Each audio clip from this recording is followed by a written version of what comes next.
Dalam sejarah, skandal terbesar jarang berdiri sendirian. Ia hampir selalu muncul tepat sebelum sesuatu yang jauh lebih besar terjadi. Bukan sebagai penyebab utama, melainkan sebagai tanda bahwa ada perubahan besar yang sedang disiapkan. Tahun 2019, dunia dikejutkan oleh penangkapan seorang pria bernama Jeffrey Epstein, seorang miliarder dengan jaringan pertemanan yang tidak biasa. Namun cerita ini tidak berhenti di sana. 6 tahun kemudian, di tahun 2026, file-file sensitif yang berkaitan dengan Epstein baru benar-benar dibuka ke publik. Isinya bukan sekadar tuduhan personal.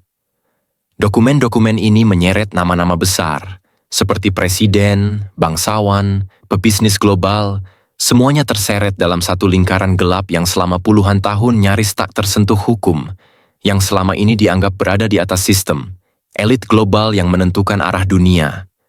Dan disinilah sudut pandang perlu digeser. Pertanyaannya mungkin bukan lagi, siapa saja yang terlibat? Karena itu perlahan sudah terjawab.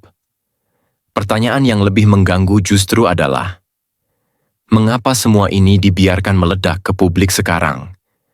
Dan mengapa butuh waktu 6 tahun untuk membuka sesuatu yang dampaknya bisa mengguncang stabilitas politik global? Ketika para elit mulai jatuh satu persatu, apakah ini benar-benar bentuk keadilan yang akhirnya bekerja? Atau justru ada agenda yang jauh lebih besar? Sesuatu yang cukup penting, cukup mendesak, hingga reputasi seorang presiden pun bisa dikorbankan. Video ini tidak akan menuduh siapapun. Kita tidak akan melompat pada kesimpulan. Yang akan kita lakukan hanyalah menyusun fakta, pola, dan kejanggalan yang terlihat di permukaan. Lalu membiarkan Anda sendiri yang menilai apa sebenarnya yang sedang disiapkan di balik layar. Sebelum kita masuk lebih jauh, coba jawab satu pertanyaan sederhana ini di kepala Anda. Jika seseorang dengan jaringan sekuat Jeffrey Epstein bisa beroperasi selama puluhan tahun, dengan perlindungan yang nyaris sempurna, lalu tiba-tiba seluruh sistem seolah membiarkannya jatuh, apakah itu benar-benar kegagalan pengawasan, atau justru keputusan yang disengaja? Tuliskan di kolom komentar apa yang menurut Anda paling masuk akal. Apakah ini murni penegakan hukum yang terlambat? Atau ada sesuatu yang baru dianggap lebih penting sekarang? Karena untuk memahami apa yang sedang terjadi hari ini, kita perlu mundur sejenak ke awal. Ke satu pertanyaan mendasar yang sering dilewatkan. Siapa sebenarnya Jeffrey Epstein? Dan mengapa dunia baru benar-benar membicarakannya sekarang?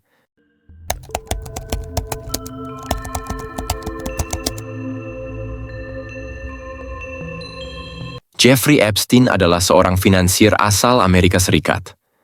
Selama bertahun-tahun, namanya hampir tidak dikenal publik luas. Ia tidak pernah tampil sebagai tokoh politik, bukan selebritas, dan jarang muncul di media arus utama. Nama Jeffrey Epstein baru benar-benar dikenal dunia ketika ia terjerat kasus kejahatan seksual. Kasus ini melibatkan anak di bawah umur, dan segera menjadi sorotan internasional karena skala serta dampaknya. Penting untuk dipahami sejak awal. Epstein bukan tokoh yang terkenal sebelum kasus ini mencuat. Ia justru dikenal karena kasus tersebut. Artinya, perhatian dunia bukan datang dari siapa dia di permukaan, melainkan dari apa yang akhirnya terungkap di balik kehidupannya. Pada tahap ini, kita belum berbicara soal motif, jaringan, atau agenda apapun. Kita hanya perlu satu pemahaman dasar.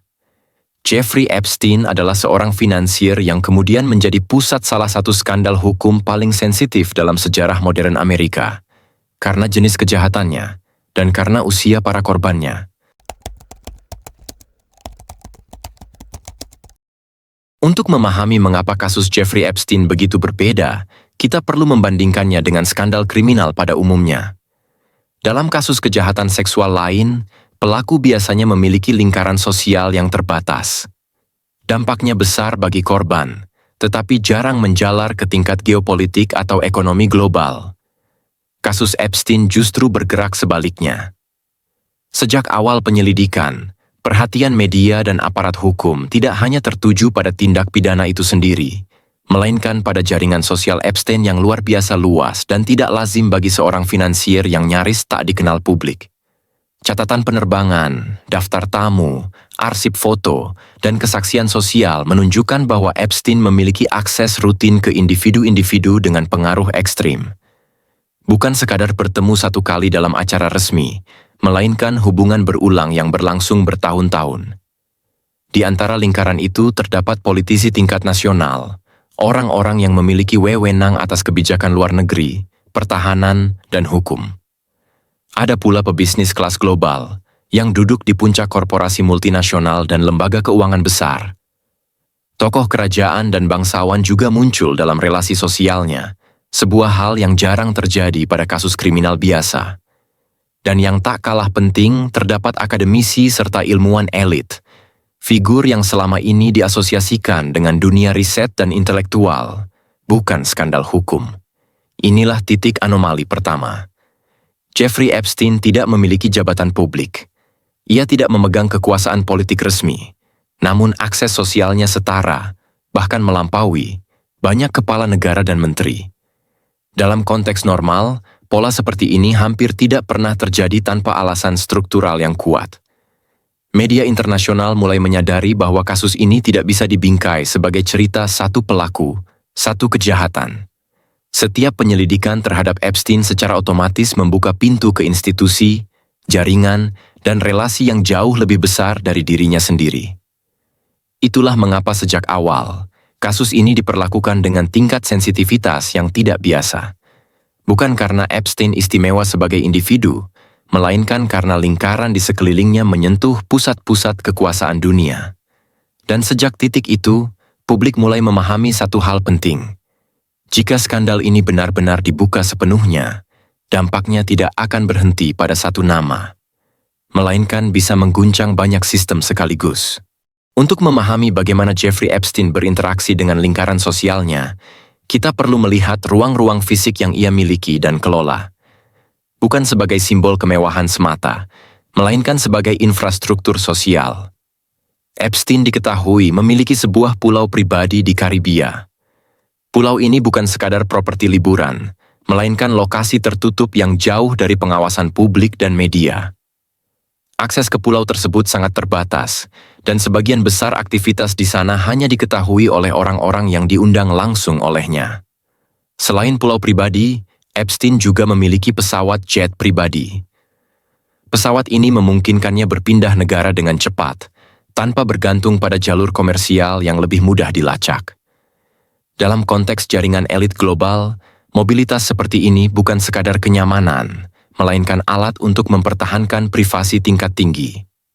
Epstein juga memiliki atau menguasai properti di berbagai kota elit dunia. Rumah-rumah ini berlokasi di pusat kekuasaan dan finansial, tempat para politisi, pebisnis, dan tokoh berpengaruh sering beraktivitas. Properti-properti tersebut berfungsi sebagai titik pertemuan tertutup. Ruang privat yang tidak berada di bawah sorotan publik, namun cukup prestisius untuk menarik tamu dari kalangan atas. Jika dilihat terpisah, semua elemen ini mungkin tampak seperti gaya hidup seorang miliarder. Namun jika disusun bersama, terlihat sebuah pola yang konsisten. Epstein menciptakan jaringan ruang privat yang saling terhubung, pulau, pesawat, dan rumah, yang memungkinkannya menjadi penghubung sosial bagi banyak kalangan berpengaruh. Pada tahap ini, kita belum membahas apa yang terjadi di ruang-ruang tersebut. Yang penting dipahami adalah fungsinya, tempat berkumpul, tempat berinteraksi tanpa publik, dan tempat di mana relasi sosial bisa terbentuk jauh dari pengawasan formal. Infrastruktur inilah yang membuat Jeffrey Epstein lebih dari sekadar seorang finansier. Ia bukan hanya memiliki uang, tetapi juga memiliki akses, mobilitas, dan ruang. 3 elemen penting dalam membangun jaringan elit yang tertutup. Tahun 2019 menjadi titik balik dalam cerita Jeffrey Epstein. Setelah bertahun-tahun berada di luar sorotan langsung hukum, ia kembali ditangkap oleh otoritas Amerika Serikat. Penangkapan ini bukan sekadar pengulangan kasus lama. Ia menandai perubahan sikap yang signifikan dari aparat penegak hukum. Kali ini, tuduhan yang diarahkan kepadanya lebih serius dan cakupannya jauh lebih luas. Epstein kemudian ditahan di Metropolitan Correctional Center, New York, sebuah fasilitas federal dengan tingkat keamanan tinggi. Ia tidak ditempatkan sebagai tahanan biasa, melainkan diklasifikasikan sebagai tahanan berisiko tinggi. Kategori yang biasanya diberikan pada individu dengan potensi bahaya besar, baik bagi dirinya sendiri maupun bagi proses hukum yang sedang berjalan. Seiring dengan penahanannya, media internasional mulai membuka kembali seluruh jejak masa lalunya. Liputan tidak hanya berfokus pada kasus hukum, tetapi juga pada jaringan sosial, relasi bisnis, dan koneksi politik yang selama ini luput dari perhatian publik. Untuk pertama kalinya, Jeffrey Epstein berada dalam posisi yang berbeda. Ia tidak lagi memiliki kendali penuh atas akses, tidak bisa mengatur pertemuan, dan tidak bisa menggunakan kekayaan atau pengaruhnya untuk mengatur jarak dari sistem hukum. Pada fase inilah, terjadi sesuatu yang justru terasa janggal. Alih-alih transparansi yang semakin besar, ruang publik justru memasuki periode keheningan yang tidak biasa. Informasi muncul secara terpotong-potong, pernyataan resmi sangat minim, dan banyak pertanyaan penting dibiarkan menggantung.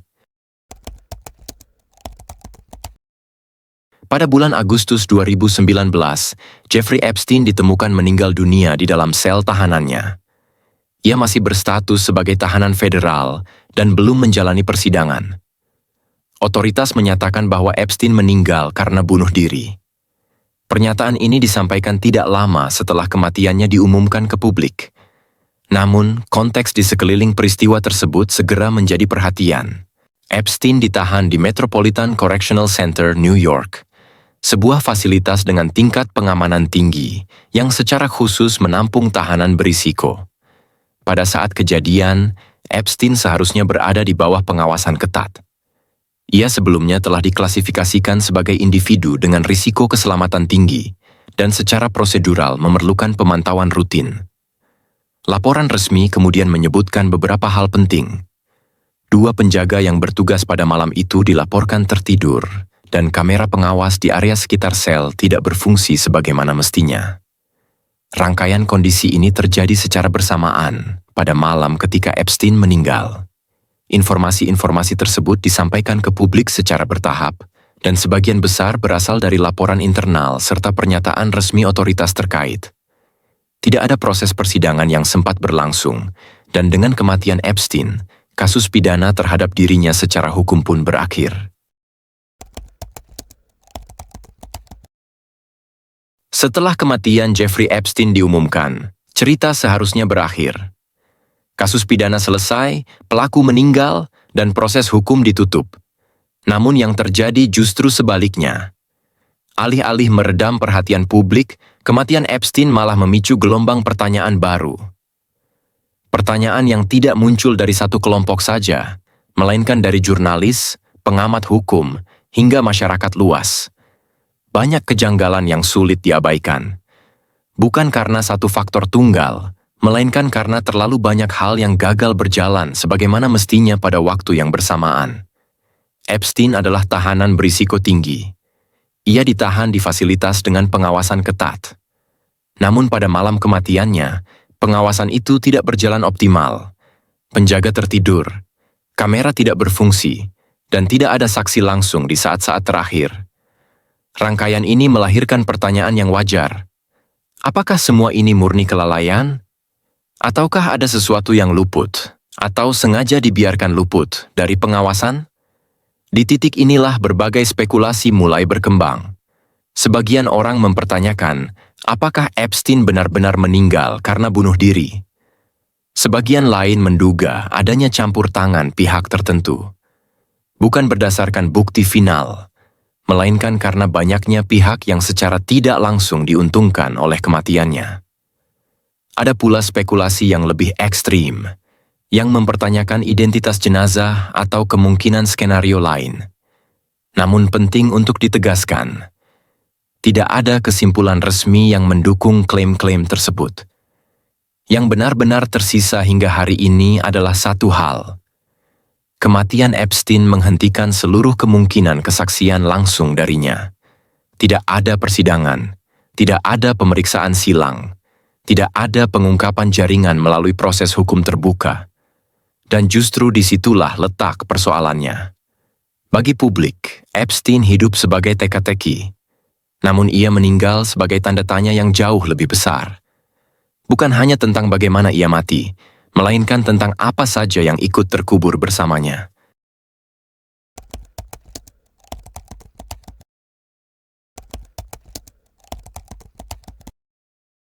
Alasan resmi yang paling sering disampaikan negara terkait keterlambatan pembukaan dokumen Epstein terdengar masuk akal di permukaan. Dokumen disebut masih terkait penyelidikan. Sebagian informasi diklaim perlu ditahan demi melindungi saksi dan korban. Ada pula alasan pencegahan pencemaran nama baik terhadap pihak-pihak yang belum tentu bersalah secara hukum. Secara teori, semua alasan itu valid. Bahkan lazim digunakan dalam banyak kasus sensitif. Namun ada satu masalah besar. Jeffrey Epstein, terdakwa utama, telah meninggal dunia sejak 2019. Tidak ada lagi proses pidana terhadap dirinya. Tidak ada persidangan yang menunggu putusan. Dan secara hukum, kasus terhadap pelaku utama sudah berhenti. Dalam konteks seperti ini, penahanan dokumen selama 6 tahun penuh menjadi sesuatu yang tidak biasa. Bukan mustahil, tetapi jelas tidak normal. Di banyak kasus lain dengan kompleksitas tinggi, dokumen biasanya mulai dibuka bertahap dalam hitungan bulan atau beberapa tahun, terutama ketika pelaku utama sudah tidak bisa lagi diadili. Fakta bahwa negara memilih mempertahankan status sedang diselidiki selama bertahun-tahun menunjukkan bahwa alasan hukum kemungkinan besar bukan inti persoalan, melainkan lapisan luar. Proses hukum dalam kasus ini tampak berfungsi sebagai penyangga waktu, memberi ruang bagi negara untuk menunda, menata ulang, dan mengendalikan dampak sebelum informasi sensitif benar-benar dilepas ke publik. Dan dari titik inilah muncul kesadaran penting. Jika penundaan ini semata-mata soal prosedur, durasi 6 tahun terasa berlebihan. Artinya, ada faktor lain di luar teks hukum. Faktor yang tidak tertulis, namun sangat menentukan. Alasan paling mendasar dan paling sensitif, mengapa dokumen Epstein tidak bisa dibuka dengan cepat adalah karena siapa saja yang tersentuh oleh isinya. Jeffrey Epstein bukan kriminal yang beroperasi di pinggiran sistem. Ia berada di dalam lingkaran kekuasaan itu sendiri. Relasi sosialnya melintasi batas partai politik, negara, dan institusi. Dokumen-dokumen yang berkaitan dengannya tidak hanya memuat catatan administratif, tetapi juga jejak hubungan dengan politisi lintas partai. Figur-figur yang masih aktif atau baru saja meninggalkan jabatan strategis. Membuka nama-nama ini tanpa persiapan berarti membuka potensi skandal politik berskala nasional. Di luar politik terdapat elit finansial global. Orang-orang yang mengendalikan aset besar, lembaga keuangan, dan jaringan ekonomi lintas negara. Nama-nama semacam ini ketika muncul dalam satu dokumen sensitif, tidak hanya berdampak hukum, tetapi juga bisa mengguncang pasar dan kepercayaan investor. Ada pula tokoh kerajaan dan bangsawan yang secara historis memiliki perlindungan hukum dan diplomatik tersendiri. Keterlibatan, bahkan sekadar kedekatan, dengan kasus seperti Epstein bisa memicu krisis hubungan antar negara. Dan yang sering luput dari perhatian publik, dokumen ini juga menyentuh dunia akademik, intelijen, dan media. Institusi-institusi yang membentuk opini publik, menyusun kebijakan, dan mengelola informasi. Jika dokumen-dokumen tersebut dibuka terlalu cepat dan tanpa kontrol, efeknya tidak berhenti pada satu skandal. Yang berpotensi terjadi adalah efek domino. Skandal politik besar, krisis kepercayaan publik terhadap institusi, gelombang gugatan hukum massal, hingga instabilitas diplomatik. Negara memahami risiko ini, maka strategi yang dipilih bukan menutup dokumen selamanya. Karena itu justru akan menimbulkan kecurigaan yang lebih besar, melainkan menunda. Menunggu sampai dampaknya bisa dikelola, dijinakkan, dan ditempatkan dalam kerangka narasi yang lebih terkendali. Dengan kata lain, waktu digunakan sebagai alat penyangga, bukan untuk menghilangkan masalah, melainkan untuk memastikan bahwa ketika dokumen akhirnya dibuka, sistem tidak runtuh bersamaan dengannya. Dan disinilah publik mulai menyadari satu hal penting. Keterlambatan 6 tahun itu bukan soal lambannya birokrasi, melainkan tentang besarnya kekuasaan yang tersentuh oleh satu nama, Jeffrey Epstein.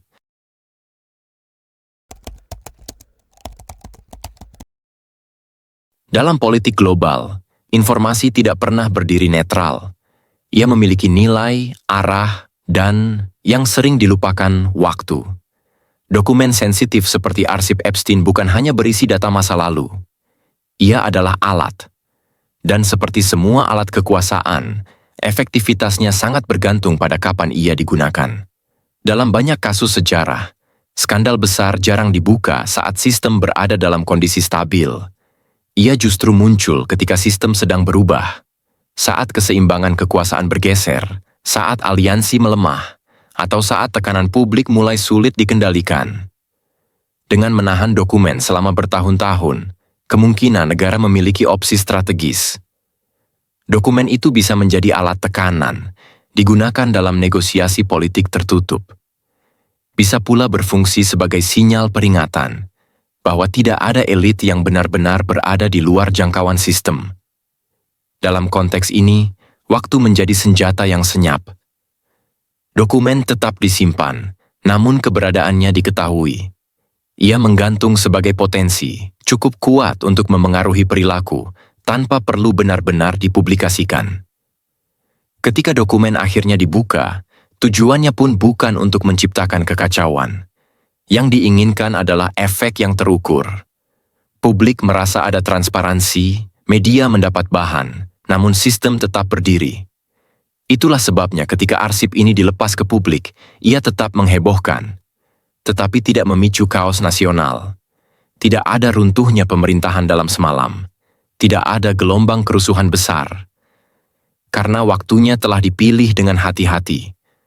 Dalam logika kekuasaan, yang paling berbahaya bukanlah informasi itu sendiri, melainkan informasi yang dilepas di waktu yang salah.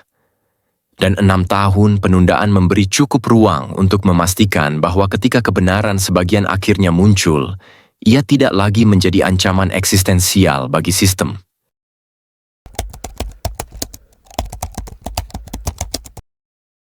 Selama 6 tahun dokumen Epstein tidak dibuka ke publik, negara sebenarnya tidak berada dalam posisi pasif.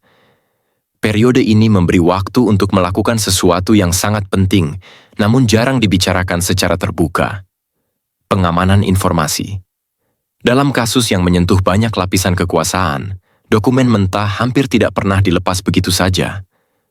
Ada proses panjang untuk menentukan bagian mana yang bisa dibuka, dan bagian mana yang dianggap terlalu sensitif untuk konsumsi publik. Salah satu langkah yang umum dilakukan adalah menghapus atau menyamarkan informasi yang masih berkaitan dengan operasi intelijen aktif. Bukan hanya soal nama orang, tetapi juga metode, jalur komunikasi, dan pola kerja yang jika terbuka bisa membahayakan kepentingan negara yang lebih luas. Selain itu, banyak nama dan detail mengalami proses redaction, ditutup sebagian atau seluruhnya. Bukan berarti informasi tersebut tidak ada, melainkan karena membuka konteks lengkapnya bisa menimbulkan konsekuensi hukum atau politik yang sulit dikendalikan. Dokumen juga bisa diklasifikasi ulang. Status rahasia terbatas atau arsip publik bukan kategori statis. Ia bisa berubah seiring waktu, terutama ketika risiko politiknya dinilai menurun. Dan yang tidak kalah penting, selama periode ini kemungkinan negara juga memiliki kesempatan untuk menyiapkan narasi resmi. Kerangka penjelasan yang akan menyertai dokumen ketika akhirnya dirilis. Narasi ini berfungsi sebagai panduan, bukan untuk menutup fakta, tetapi untuk membingkai bagaimana fakta itu dipahami publik. Itulah sebabnya ketika dokumen akhirnya dibuka, banyak penonton menemukan pola yang sama. Nama-nama muncul tanpa konteks pidana yang jelas, halaman-halaman dipenuhi bagian hitam, dan berulang kali muncul frasa seperti tidak ditemukan bukti kejahatan. Hasil akhirnya adalah transparansi setengah jalan. Cukup terbuka untuk menunjukkan bahwa kemungkinan negara tidak sepenuhnya menutup, namun cukup terkendali untuk memastikan bahwa pihak-pihak paling sensitif tetap berada di luar jangkauan dampak langsung.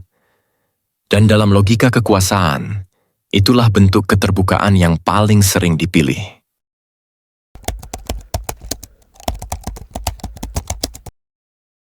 Pada saat Jeffrey Epstein meninggal dunia di tahun 2019, emosi publik berada di titik tertinggi. Kemarahan, kecurigaan, dan ketidakpercayaan bercampur menjadi satu.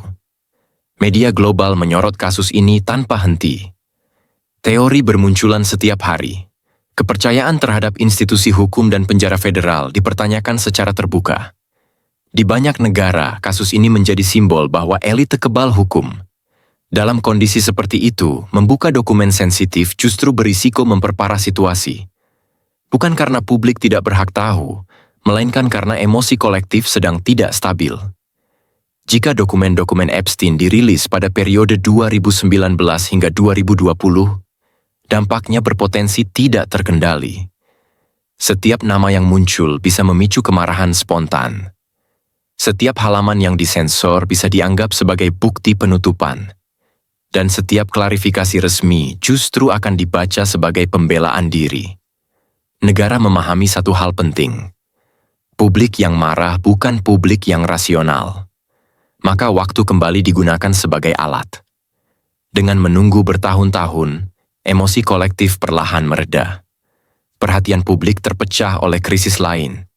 Pandemi global, konflik geopolitik, krisis ekonomi, dan perubahan sosial. Isu Epstein tidak hilang, tetapi tidak lagi berada di pusat kemarahan massal. Generasi penonton pun berubah. Sebagian besar publik yang mengonsumsi dokumen hari ini tidak lagi berada dalam kondisi emosional seperti tahun-tahun awal kasus ini mencuat. Hasilnya terlihat jelas. Ketika dokumen akhirnya dibuka, ia tetap menghebohkan, tetapi tidak memicu ledakan sosial berskala nasional. Dalam manajemen krisis, ini disebut sebagai pendinginan publik. Bukan menghilangkan masalah, melainkan menunggu sampai publik cukup tenang untuk menerima informasi tanpa merobek sistem secara bersamaan. Dan dalam konteks Epstein, strategi ini tampaknya bekerja persis seperti yang direncanakan.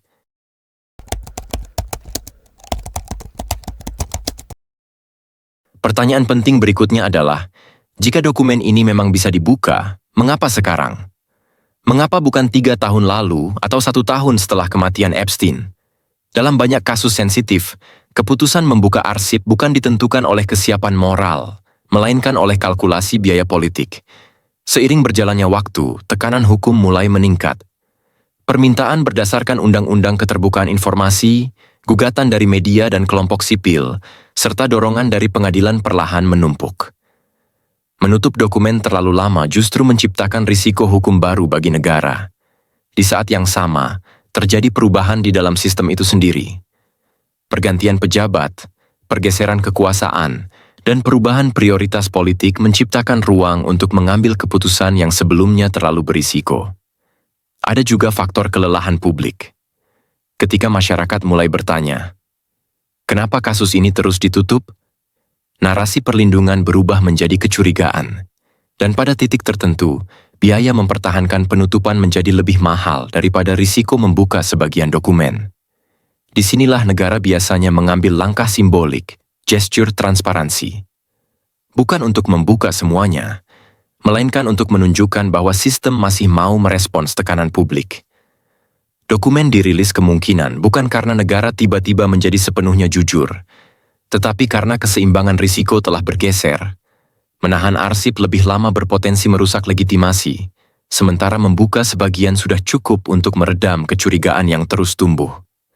Dengan kata lain, waktu rilis bukan ditentukan oleh kebenaran, melainkan oleh momentum. Saat di mana membuka dokumen menjadi pilihan yang paling aman di antara semua opsi yang buruk.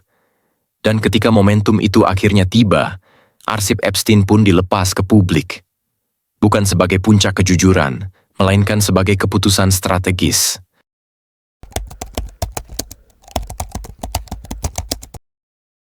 Ketika dokumen Epstein akhirnya dibuka ke publik, banyak orang merasakan hal yang sama. Isinya mengejutkan, tapi kemungkinan itu hanya sebagian yang tekah disaring. Ini penting untuk dipahami dengan jernih. Yang dibuka ke publik pada dasarnya adalah arsip administratif. Email, catatan internal, log perjalanan, sebagian testimoni, dan dokumen pendukung lain yang secara hukum relatif aman untuk dirilis. Walaupun ada beberapa yang bersifat sensitif yang seharusnya tidak dibuka, yang bersifat merugikan. Namun, kemungkinan itu semua berbeda jauh dengan seluruh kebenaran operasional. Yang tidak dibuka, dan hampir tidak pernah dibuka dalam kasus-kasus besar, adalah jaringan yang masih aktif, operasi intelijen yang belum dinonaktifkan, kesepakatan tertutup antar elit, serta materi kompromi tingkat tinggi yang dampaknya bisa jauh melampaui satu skandal. Inilah sebabnya banyak nama muncul tanpa konteks pidana yang jelas. Ada penyebutan, ada kedekatan, tapi tidak ada kesimpulan hukum. Bukan karena tidak ada cerita di baliknya, melainkan karena bagian itulah yang memang tidak direncanakan untuk publik. Dalam dunia kekuasaan, keterbukaan total hampir tidak pernah terjadi.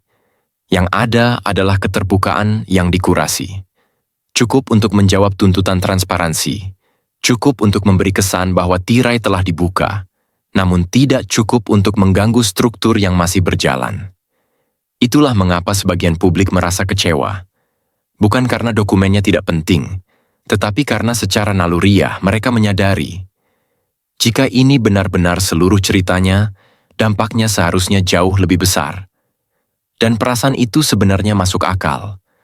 Karena dalam kasus-kasus yang menyentuh pusat kekuasaan, yang paling berbahaya bukanlah informasi yang akhirnya dibuka, melainkan bagian yang sejak awal tidak pernah diniatkan untuk keluar ke permukaan. Jadi kesimpulannya file Epstein baru dibuka sekarang karena sebelumnya terlalu berbahaya secara politik, dan sekarang cukup aman untuk dikontrol. Dan jika waktunya akhirnya dipilih di tahun 2026, pertanyaannya bukan lagi kenapa dibuka, tapi kenapa sekarang?